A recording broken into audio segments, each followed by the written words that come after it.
The prophet Enoch is one of the most fascinating and mysterious figures in Judeo-Christian tradition. Although his life on earth was relatively short, living only 365 years, Genesis 5:23, his journey to heaven and the visions he saw there have inspired awe and speculation for millennia. Enoch's ascension to heaven while still alive prefigures the later Christian belief that the righteous will be assumed or raptured directly to heaven. His visions of the cosmos and the divine realm also contain early versions of ideas about angels, fallen angels, and the afterlife that would later influence Jewish and Christian theology. By examining the various books attributed to Enoch, we can piece together his legendary travels and encounters both on earth and in the heavenly realm. Most of what we know about Enoch's life comes from the book of Genesis and the apocryphal books of Enoch. Genesis tells us that Enoch was the great-grandfather of Noah, descended from Adam through the line of Seth. He was the son of Jared and the father of Methuselah, who is famous for living 969 years, the longest recorded lifespan in the Bible. Enoch is unique among the patriarchs listed in Genesis for not seeming to die. Genesis 5:24 simply says, Enoch walked with God, then he was no more, because God took him away. The books of Enoch expand on his earthly origins, describing how he was raised and taught by angels, and became a scribe of God, writing down visions and instructions he received in trips to heaven. Most biblical scholars believe Enoch likely lived in Mesopotamia, as the earliest patriarchs did. The books of Enoch support this by mentioning his travels to places that match locations in Sumerian and Babylonian mythology, like the holy mountain of Masu, as well as a trip to the ends of the earth to receive advice from angels. These tie Enoch's tales to the culture and geography of ancient Mesopotamia. His father and grandfather, Jared and Mahalalel, have names of Babylonian origin, also suggesting the family's roots in that region. Though Enoch's specific homeland is not named, his earthly origins clearly connect him to the Fertile Crescent region that was the cradle of civilization. After describing his family connections, Genesis cryptically states that Enoch walked faithfully with God. The meaning of this brief description sparked much commentary about how he became so close to the divine. The books of Enoch expand upon Genesis's account, narrating Enoch's spiritual journeys and the visions he received through them. At age 60, Enoch began having prophetic dreams, which he recounts in the Book of the Watchers, the first part of 1 Enoch. These visions summon him to embark on pilgrimages and heavenly journeys to receive knowledge from on high. On his first trip, Enoch visits places on earth, including the Valley of Vision, where Enoch has a vision of Noah's future flood; the ends of the earth, a distant land where Enoch speaks with angels; the holy mountain of Masu, where the angel Ramiel gives Enoch instructions he is to share with humanity about righteousness.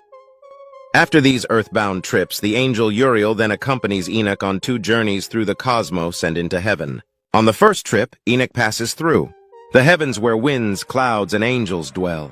He sees prisons for fallen angels, a place of fire and pillars of heavenly fire, a region where the heavenly luminaries, the sun, moon, planets, and stars reside.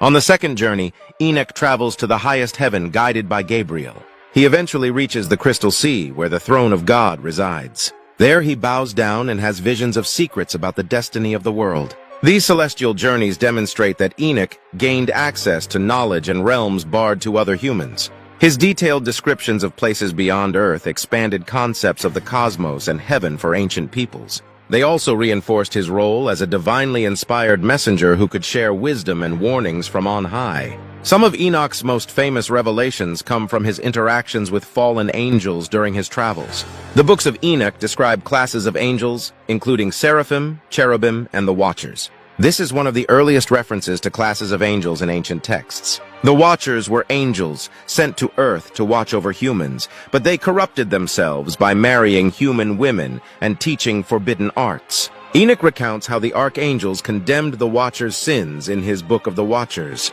God then ordered Raphael to bind Azazel, the leader of the fallen angels in the desert. This tale is an early iteration of the Genesis 6 account of the sons of gods and daughters of men, which later Jewish and Christian traditions elaborated into legends about fallen angels mating with human women. Enoch's prophecies about the coming flood may relate to his revelations about mingling between angels and mortals corrupting human nature. Enoch also foretells the coming Messiah and the end times, prophesying how the Son of Man will pass judgment on the unjust and usher in a new era. He envisions a tree of life, symbolic of paradise and wisdom, as well as a valley of fire where sinners are punished. These visions went on to influence apocalyptic imagery in both Judaism and Christianity. The Book of Parables, the last book of 1 Enoch, contains his most esoteric and mystical visions. Enoch recounts his ascent through the heavens, guided by an angel named Pravuil. He passes through a wall of hailstones and a tongue of fire into the fourth heaven. In the highest heaven, Enoch stands before the throne of God in the crystal sea. After bowing down, God reveals secrets to Enoch about the coming judgment of the wicked and the use of heavenly tablets to calculate the passing of time and seasons. After detailing his many revelations, the end of Enoch's story is just as striking as the beginning, according to Genesis 5:23-24. Altogether, Enoch lived a total of 365 years. Enoch walked faithfully with God, then he was no more because God took him away. This brief passage spawned many questions. Why did God take Enoch's life at only 365 years when all the other patriarchs lived over 700? Why was he taken by God rather than dying a normal death like other biblical figures? Later traditions explained Enoch's early demise and divine assumption into heaven as a reward for his faithfulness. The books of Enoch pick up this thread, explaining that God wished to spare Enoch from the coming flood because of his righteousness. The archangel Michael descended to speak with Enoch, instructed him to remain with angels for 30 days to learn wisdom, and then ascend with the angels to heaven without tasting death. The text reads, "And the archangel Michael summoned me and said to me, 'Enoch, scribe of righteousness, go and announce to the watchers of heaven.'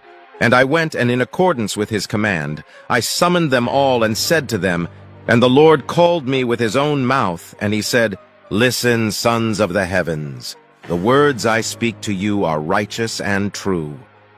And I ascended into the heavens, and when I came to the first heaven, I commanded the gate to open, and so on for all the levels of heaven until I arrived at the great glory and saw the throne. And the Lord called me with his own mouth, and he said, 'Come here, Enoch, and hear my words.' He showed me the measuring of the days and the books of wisdom, and told me, 'You shall transmit this wisdom to your sons and those who come after you.' And I was lifted on a chariot of the Spirit and brought to the Garden of Eden. And for 30 days I stayed there, instructed in wisdom by the archangels. And then I was lifted up into the heavens, and I saw all the sons of the angels treading upon flames." 1 Enoch 17:22. This passage depicts how Enoch escaped the coming judgment of the flood that he prophesied, taken by God directly into heaven in a fiery chariot before the appointed time of his earthly death. He did not expire on earth, but instead his soul was assumed into paradise because of his righteousness. This fate prefigures the later Christian idea that the most faithful believers would be raptured or assumed into heaven without tasting death. For ancient peoples, avoiding death and achieving eternal life was seen as the peak of holiness, and Enoch's special privilege of early entrance to heaven cemented his status as an exalted prophet. The ultimate mystery in the tale of Enoch is that the Bible gives no details about his final resting place or bodily whereabouts after his assumption into heaven. Genesis simply states God took him away, but no tomb or mortal remains are mentioned. This contrasts with the burials and tombs described for most patriarchs like Abraham, Isaac, and Jacob.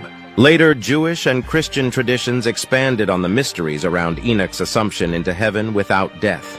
Another holy man taken up to heaven while still alive was the prophet Elijah. In 2 Kings 2, Elijah is carried to heaven in a chariot of fire, leaving behind only his mantle. Like Enoch, Elijah did not leave a body or tomb on earth. In the Gospel of John, when Jesus claims divinity, the Jews challenge him by pointing out that no prophet has ever ascended bodily into heaven except Elijah, making no mention of Enoch, John 3:13. However, in later apocryphal texts, the examples of Enoch and Elijah being taken into heaven bodily while still alive were combined. The apocryphal book of Revelation from around 100 AD has Adam tell Seth, "God will come down to earth and the Word will become man, and he will take Enoch, Elijah, and Moses to heaven without their dying." This synthesis connected Enoch and Elijah as the two figures uniquely raptured to heaven still alive, setting a precedent expanded in Christianity. By the Middle Ages, some Catholic theologians argued Enoch and Elijah would return to earth together before the Last Judgment. So in the end, Enoch's ultimate fate remains ambiguous. Genesis omits any mention of his earthly tomb, resting place, or relics, only saying he was no more. Apocryphal texts from antiquity like the books of Enoch portray his blazing ascent into the heavens. But where Enoch finally ended up, either in bodily or spiritual form, remains one of the evocative mysteries surrounding this righteous prophet taken by God.